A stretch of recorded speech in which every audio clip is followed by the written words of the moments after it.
Let's begin. The narrative.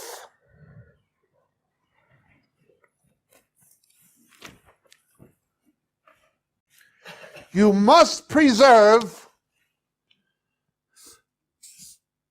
That's not dark enough.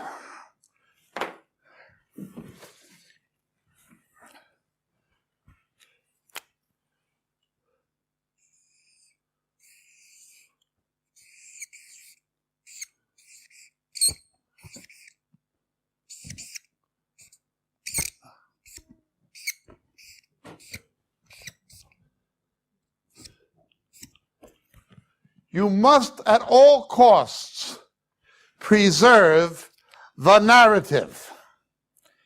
It doesn't matter what the facts say. It doesn't matter what reality says. Only the narrative matters.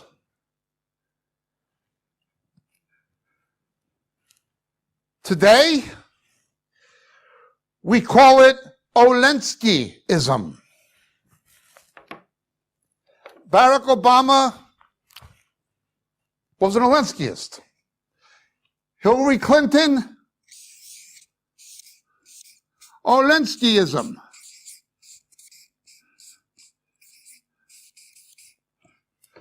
But Olenskyism is only Nazism. Goebbels did the same thing, Hitler's propaganda minister. Tell a lie often enough, and people will think it is the truth. Stick to the narrative. Forget about fact. Forget about reality. Stick to the narrative. You're pro-life. You're a misogynist. You're part of the war against women. Just keep repeating that. No, I'm pro-baby. Doesn't matter. You're against women. In the United States now, more women are opposed to non-therapeutic abortion than support it. We don't want to hear that. Doesn't fit the narrative. You're against women. Yeah, but these are women saying...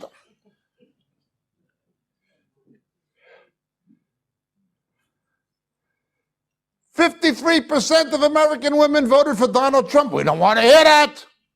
Doesn't matter. You're against women. You stick to the narrative. This was Pravda and Izvestia, the two news publications of the former Soviet Union. Pravda means truth in Russian, unbelievable. And it's Izvestia. Truth is not what actually happens. Truth is defined as a political decision by the party. Whatever the party decides is truth is truth. Wait a minute, abortion is killing the unborn. No, it's women's reproductive rights. It's pro-death. No, it's pro-choice. That's the narrative. We stick to the narrative. That's what happens. Second way this is happening. They understand this mentality is setting society up. Not only that, but texting. That kind of communication lends itself to sound bites, to cliches. You understand? It lends itself to mantras. So it becomes technologically facilitated, reinforced. Just go by just keep repeating this. Well, this gets in the church. We have the victory. We're going forth in triumph. Hallelujah. Now is the time of us to march upon the land. We're building a kingdom of power, not of what. No, you're not. Look at the newspaper.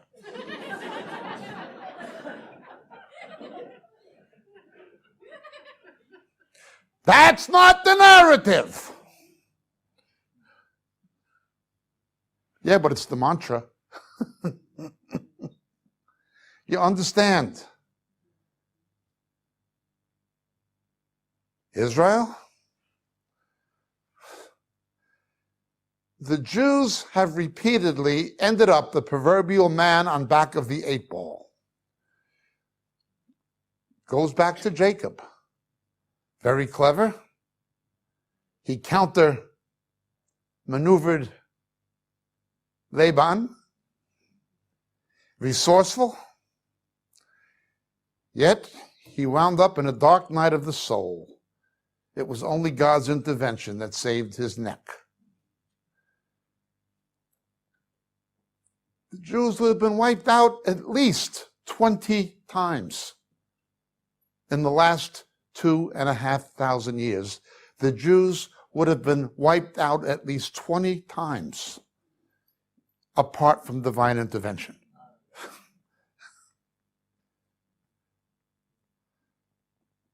And the 1967 war, they thought it was because of them.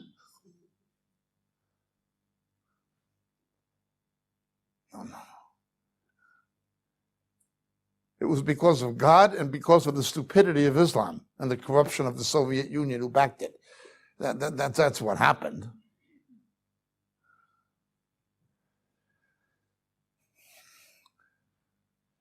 The glorification of Zionism and the glorification of Judaism. Now, I believe in the prophetic purposes of God for Israel and the Jews. I believe in Zionism, but I do not believe in the glorification of Zionism. And I certainly don't believe in Talmudic Judaism. But that's not the mantra.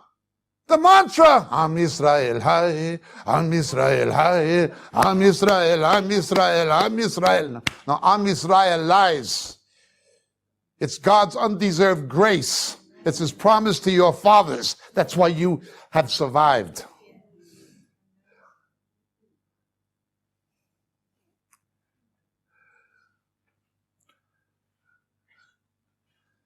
The narrative. The all-encompassing narrative. The next way it works is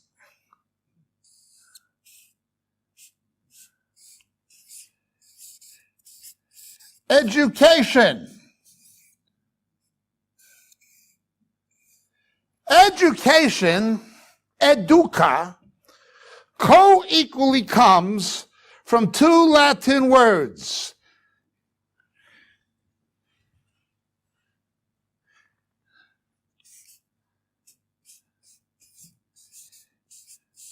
Educere and educere.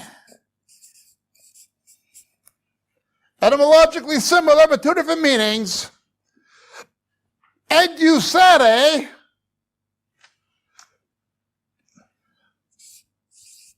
to lead out. to prepare someone to go out and make it on their own, using their own abilities, their own resources, their own intelligence. That's educere. But then there is educare, to mold. To mold.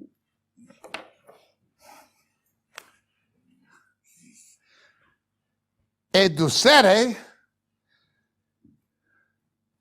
is when you use education to teach someone how to think.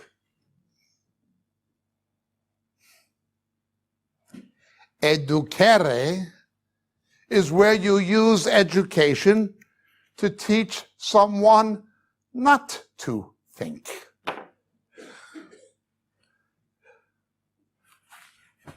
It is about conditioning. Now, this is not a new problem. Although state schools in Britain, called public schools in America, were established under Christian principles from the influences of early Methodism to give literacy and numeracy to working classes, that is true. They became conditioning plants to breed workers for labor-intensive industries. You understand? Don't think, just do this, dig in the coal mine. It was there. The teacher was like the foreman, the whole bit. Pavlov's dog, the bell rings. This is not a new problem. The elite, however, the children of the wealthy, had different schools. Grammar school, public schools. They were taught to be the managers, the entrepreneurs, the whatever. Today, educare. Taxpayer-funded schooling in the United Kingdom and the United States is not there to teach people how to think. It's to teach them not to think, to stick to the narrative. Teachers' unions on both sides of the Atlantic are political campaign funds for left-wing political parties. What these schools are for is social engineering.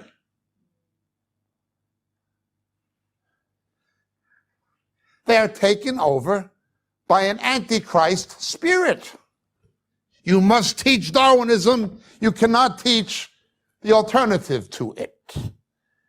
You must teach little children homosexuality and lesbianism are normal. You cannot teach the alternative to it. Etc., etc., etc. It is there to mold people, not to think. Certainly, at least, not to think outside of the box into which they are placed.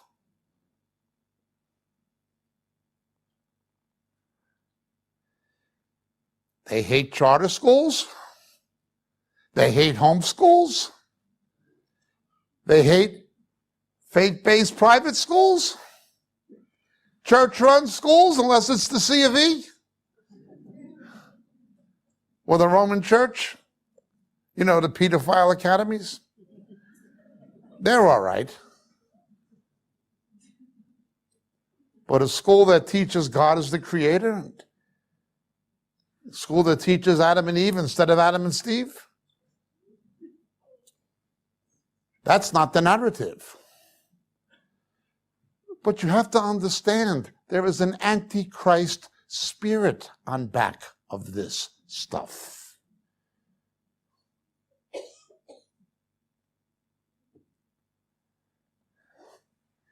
Just like Zechariah shows us what Nehemiah and Ezra and Haggai were seeing taking place historically, Zechariah pulls back the curtain and shows us what's happening in heaven at the same time. The book of Daniel shows us that the political events on the earth are a mere reflection of the conflicts in the heavenlies. So it happens to education. It happens through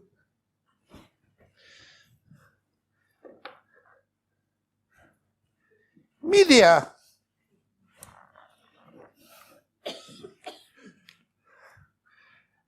And social media.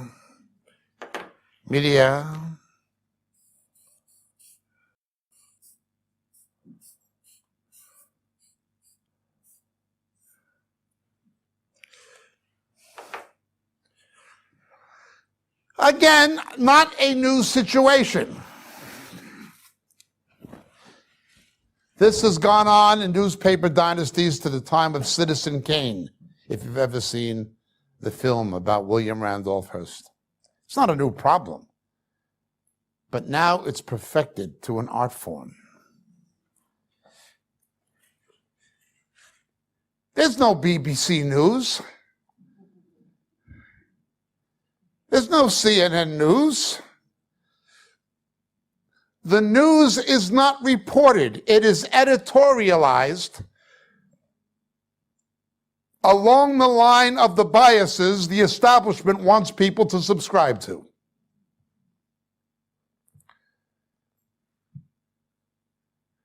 Be it selling out to Europe or whatever. The news is not reported. It is editorialized. Or if there is something that threatens the interests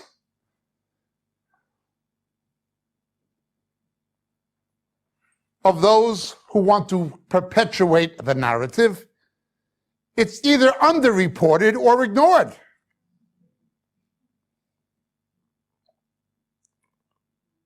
A court in Europe decreeing a teacher is guilty for teaching historical fact because Muslims objected to it. In my youth, I was a radical socialist.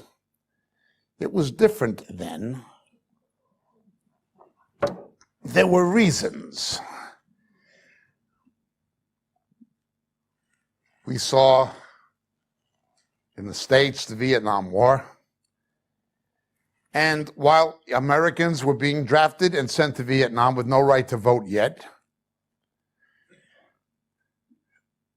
the American government was having détente with Russia and China, who were supplying the North Vietnamese with the hardware to kill Americans. At the same time, the American government was telling you to go fight the communists. They were same corporations making money. Telling you go fight the communists is your patriotic duty while they're trading with the communists. Young black guys would go to Vietnam and come back and not be able to go to university in Alabama or Mississippi because they were black after supposedly fighting for the country. This drove my generation to the left, you understand? There was a reason it happened.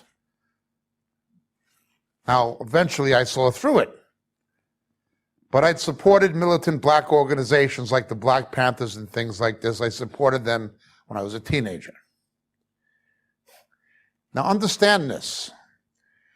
A brief lesson in American history and, of course, British colonial history. Let's just be honest about it. In the American South, under slavery, a black was considered 3/5 human by law. So white plantation owners in the South, who were all Democrat, the Democratic Party was the party of slavery, could vote their slaves for the candidate of their choice, who would always be a Democrat.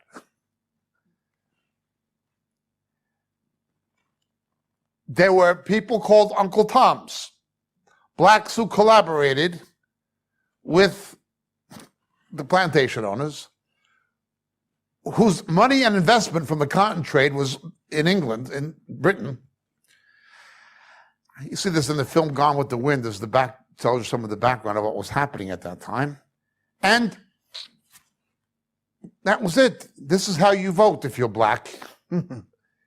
That's what they did. They voted how they were told. It was always Democrat, 3/5.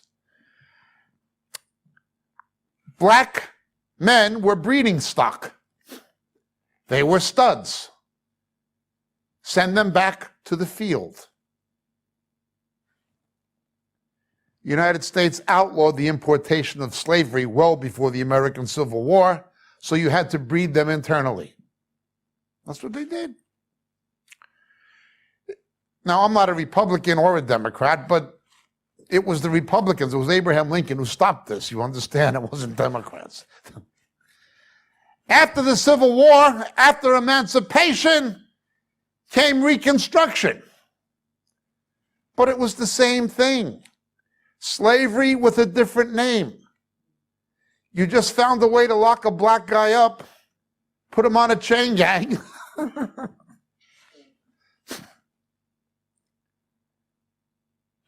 It just continued with a different name.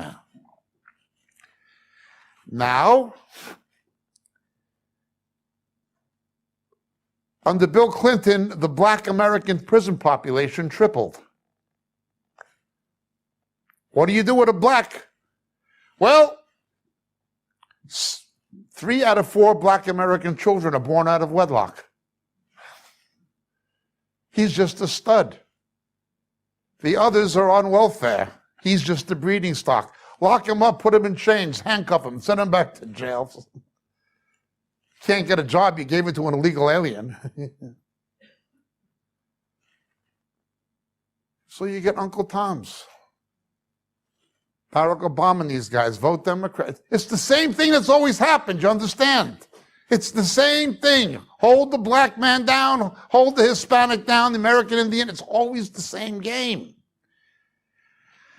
But the narrative is, no, listen to Uncle Tom.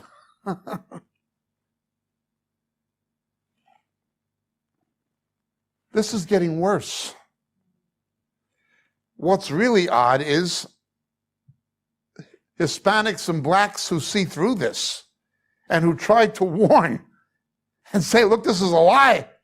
They're hated by the black establishment who have a vested interest as Uncle Tom's collaborating with this corruption. Well, it's the narrative. It's the media. Then you have the gentrification.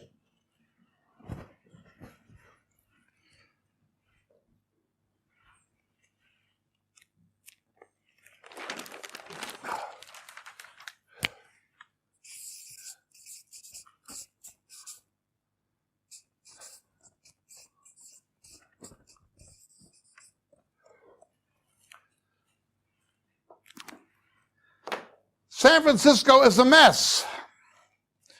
But there are nice neighborhoods, and a lot of those nice neighborhoods used to be slums. Now, property developers buy those slums for a song or a pittance, often with the taxpayer subsidy, redevelop them as housing for people who work in Silicon Valley, which is in the suburbs of San Francisco. So instead of having people in the suburbs commuting to work in the city, you have people live in the city and commute to work in the suburbs. They have Google buses, and it's the opposite of traditional social economic environment. They work in the suburbs, live in the cities. Who gets forced out of these neighborhoods? Blacks and Hispanics. Who runs this system? Who funds it? George Soros, Mark Zuckerberg, Jeff Bezos, who not only runs Amazon, he owns the left-wing Washington Post. Why will billionaires multi-billionaires, fund a left-wing political party. Why will the banksters of Wall Street want Clinton and Obama? Why? Because it's in their interest. If you can bamboozle people into following the narrative, oh no, they're for the rich, we're for the people, we're Antifa, it's all a lie. It's all a lie. There's super wealthy people pushing this. You think they're doing it because they're idealists? You think they're allowing people to come into the United States from Central America illegally to take jobs away from Mexican Americans because they're idealists? They want to pay the cheap wages.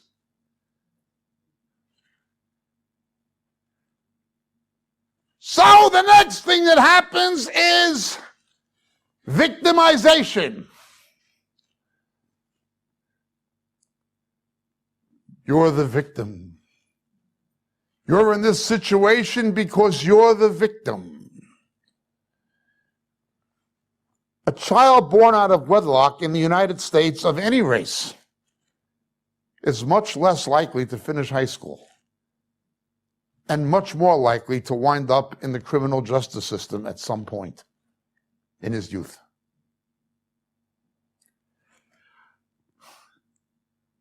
You're the victim?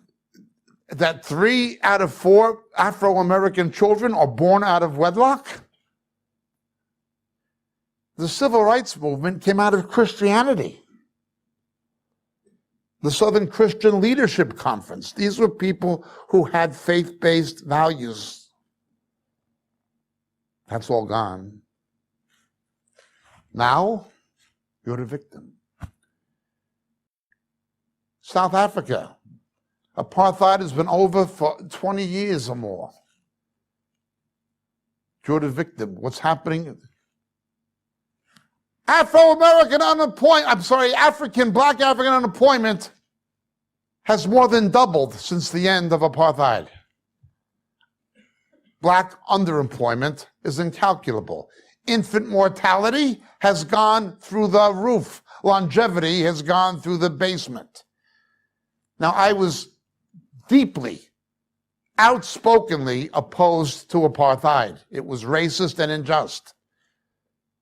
But after 20 years of the ANC, the average black is far worse off. You know David Royal, yeah? We take care of AIDS kids in Africa. Uganda is the same. The tribalism is not the fault of European colonialists that you see in Kenya and Uganda and Tanzania.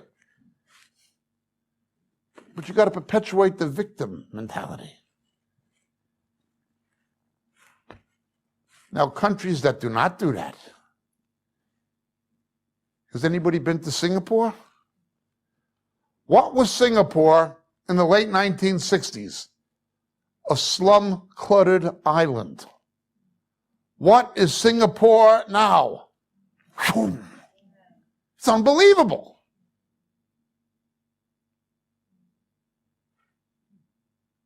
Don't be the victim. Be the victor.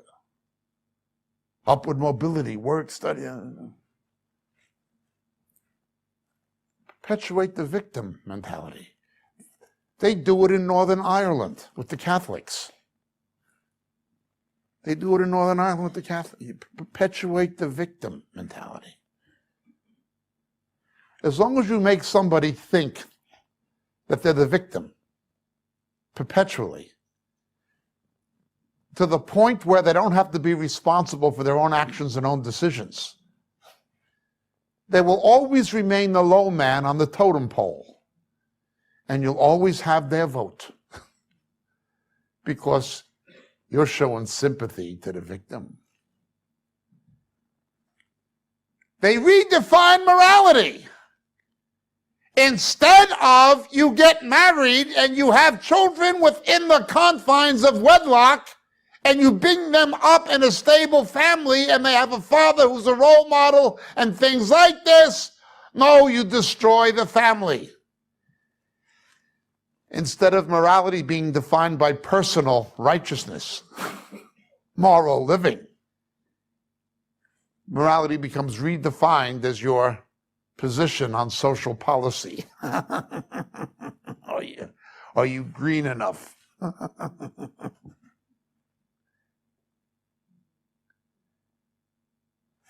Now, all these things I'm telling you seem like mere social commentary. They seem to be merely socio-political commentary. But understand something. There is a spirit on back of this stuff that is setting the stage for the Antichrist and false prophet.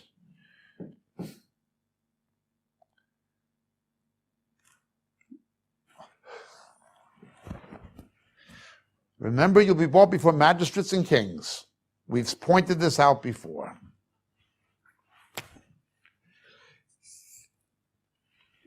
You replace legislative or parliamentary government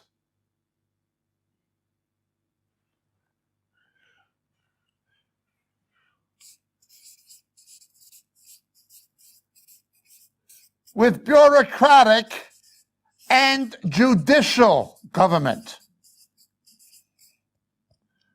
Bureaucratic, executive, and judicial government. It's not Parliament or Congress. It's executive orders ruling by fiat. Barack Obama made a treaty with Iran. Yeah, but it's not constitutional. The Senate has to approve the treaty. Oh, yeah, but he did it by fiat. Mr. Trump got rid of it. He shouldn't have done that. No, the treaty should have been made to begin with, unless it was approved by the Senate. Executive? What's happening with Theresa May? Is it parliamentary or is it executive? Bureaucratic. An entrenched bureaucracy making the real decisions in Brussels. And when it's challenged in court, the judicial. Judges who legislate from the bench, replacing the legislative and parliamentary. Now understand this, when you get to issues like pro-life, Mr. Trump, for instance, knows judges are going to decide these things. The American people never would have voted for same-sex marriage. The Supreme Court imposed it. Therefore, he's got to get conservative judges. You saw the thing with Kavanaugh over here in the news? There's a spiritual battle on back of that dealing with abortion and other things. The whole thing with moving the embassy to Jerusalem is another dimension.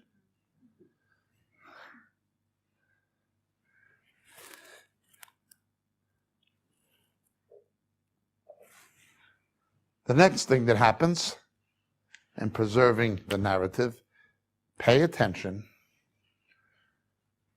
is what George Orwell called newspeak, what we call political correctness. Call it what you want. You redefine things. I'll give you an example. Redefinition of language.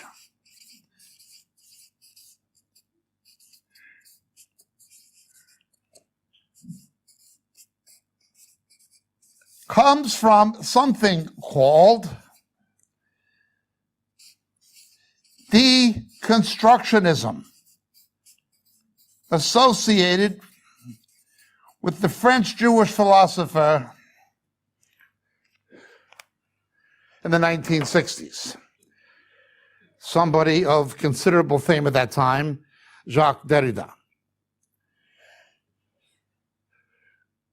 Scientifically, male and female, term is sex. It has to do with chromosomal identity, X and Y. Scientifically, sex can only be chromosomally determined as X and Y. That's it. However, in the Greek language, to a degree in Latin language, and in certain other European languages, the masculine can take the feminine form, and the feminine can sometimes even take a masculine form. For instance, in Spanish, mapa. Well, that should be a feminine word, but you don't say la mapa, you say el mapa. It takes the masculine article, doesn't it? El mapa. Es verdad. El mapa. In Greek, the masculine of rock is Petros, but Jesus is called in Corinthians the Petra. Gender is not to do with sex as a linguistic term. Gender is to do with the way a word is used in the construction or context of a sentence. Gender. We call it masculine, feminine, or in some languages masculine, feminine, or neuter, but it's not about X and Y. It's about the way a word is used in a particular context that determines if it's masculine or feminine. So, in deconstructionism, you replace the term sex with gender. Gender identity. You can't say sexual identity, because that would mean that the chromosomes in every cell in someone's body is going to determine if they're male or female. Being surgically altered to resemble someone of the natural opposite sex is not going to change the DNA in every cell of someone's body. Scientifically, you can't do it. So you do it with semantics. You do it with language. You make the term gender, a linguistic term, into a pseudo-scientific term. You understand?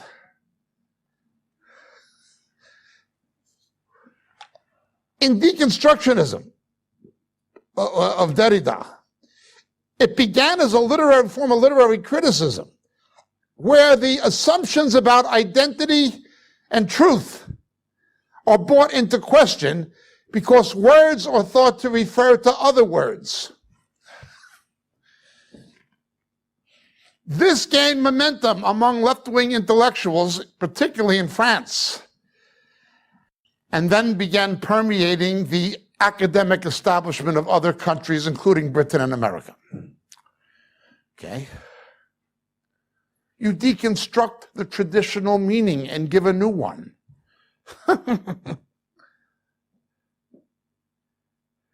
Well,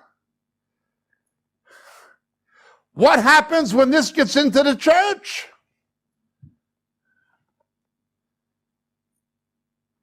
When people in word faith churches that follow the money preachers, when they use words like faith and victory and even prosper, they mean something quite different than the scripture means by those terms. Now, this also can relate to Gnosticism, where some people mean different things by the same terms than you do, but keeping it philosophical. They'll use terms with a different definition. You deconstruct traditionally held understandings of identity and truth.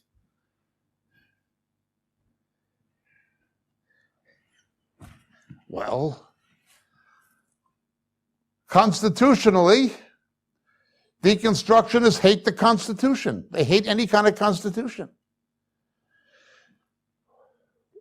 The American Constitution, like the British Magna Carta, any of these things, they are all theistic documents. And it was understood at the time of their framing, drafting, and signing that they referred to the God of the Judeo-Christian scriptures. That has to be deconstructed. You understand? It could be the God as I understand him, or the God as I. Could be the God, it could be Buddha, it could be. This is Prince Charles. Prince Charles. It goes on. Now look. What happens again when it gets in to the church? Left-wing evangelicals. Has any of you heard of the American Tim Keller? Huh? You understand what this is? It's deconstructionism applied theologically as well as politically.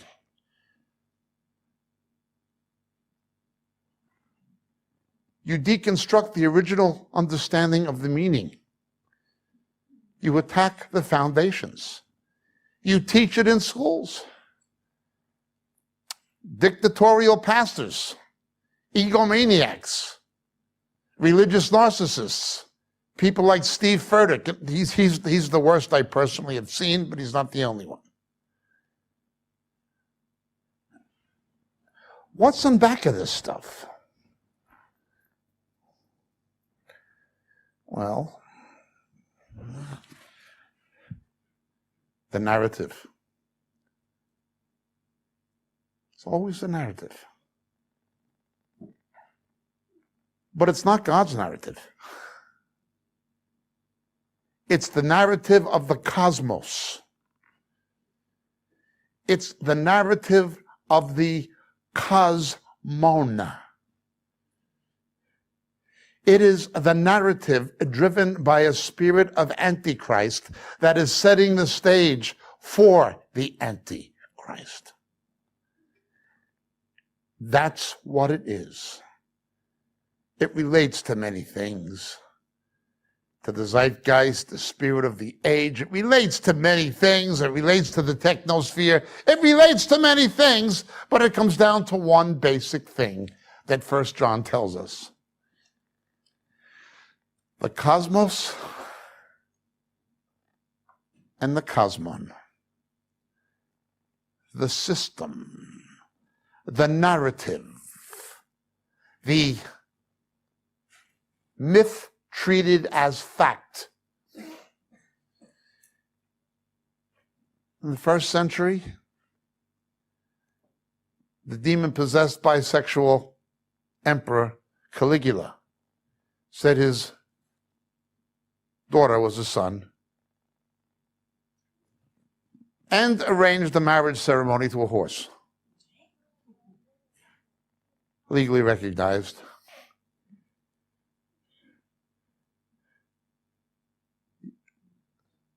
You want to talk about animal rights?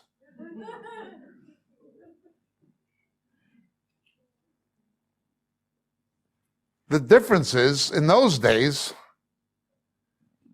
although it was legally established, that's how far the Roman Empire went into depravity. Now, in the last days, or in these days, such things can to a degree be technologically facilitated. You understand? At least the illusion of it. There was no way then to make a male resemble a female surgically. Now they can do it.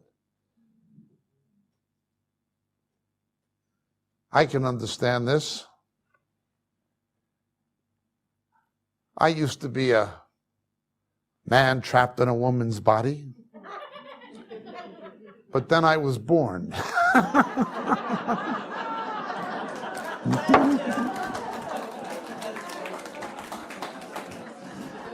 And I'm not the only one who said that, believe me. You understand what this is? Before John talks about Antichrist, and many Antichrists, and we will know it's the end when this Antichrist stuff begins to intensify and multiply in preparation for the arrival of the Antichrist and the false prophet. We know that this is preceded, verse 16, by the cosmos and the cosmon. Now there's something else. Do you know how many people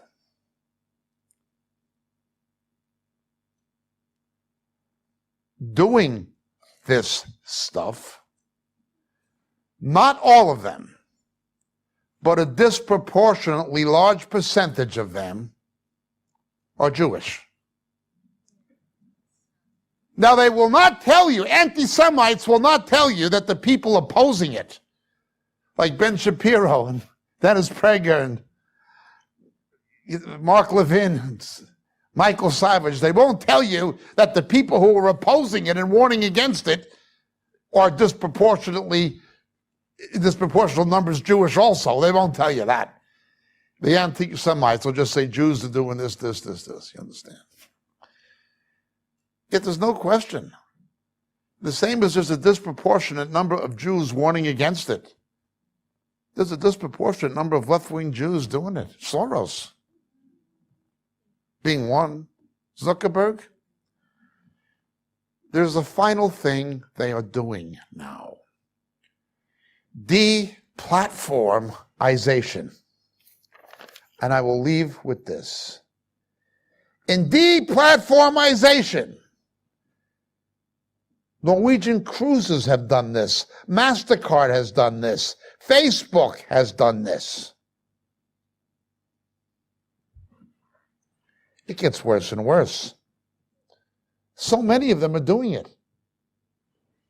Universities are doing this. You deprive dissenting voices of a platform to put across the opposing point of view. The fact that Darwinism is not scientific, you can't say that. It's not the narrative. You cannot have a scientist who will challenge it, deplatform them. Antifa are the most fascist people in the world. They're anti-free speech. They do not want intelligent debate. They want people reacting emotionally. Not people who think, but people who've been conditioned by the school system not to think. The universities want people who can't think. So they ban conservative speakers, pro-life speakers, anything like this. Of two things we may be sure. The Menelaus effect. Menelaus the Jew collaborated, as Daniel predicted, with Antiochus. Major picture of the Antichrist. The abomination. Menelaus is coming back big time. You will see a betrayal of the Jewish people and of Israel facilitated by left-wing Jews. It's already begun in America. It is already begun in the United States.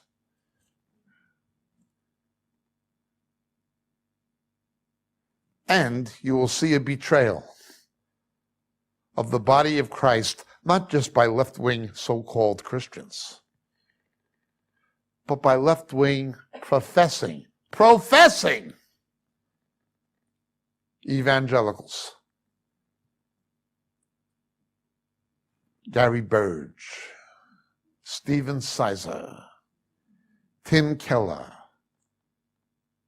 and others, and more to come.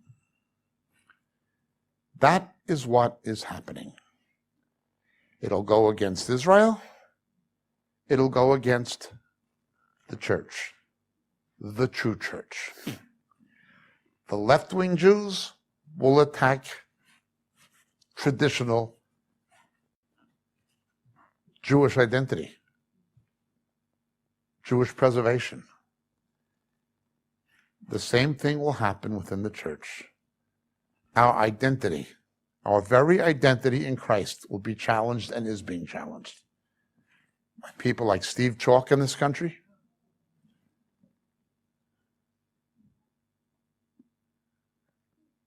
Happening. No, there's a reason. There's a reason where it says, before this Antichrist, it's prefaced, love not the cosmos, neither the cosmon. Understand this. It is the world's system. It is demonically operated. The world is in the power of the wicked one. When you read a newspaper, and don't read one, read this. You cannot believe them. You can't believe them, but you can believe this. This you can believe. The cosmos and the cosmon. This is the reality. These trends you see in society, in governments, Brexit, the hatred of Trump, all these things, they are reflections of spiritual conflicts, and they all concern us. Every one of these things concerns us. We are supposed to understand this. You can't understand the cosmos unless you understand the cosmon. Tonight, in a nutshell, I hope by the grace of God, I've done my best to make sure you understand it, to explain it to you. We are not to be naive about these things. If you've watched This Week in Prophecy, our last one, it hinged on a verse in Daniel, and then we'll go to sleep.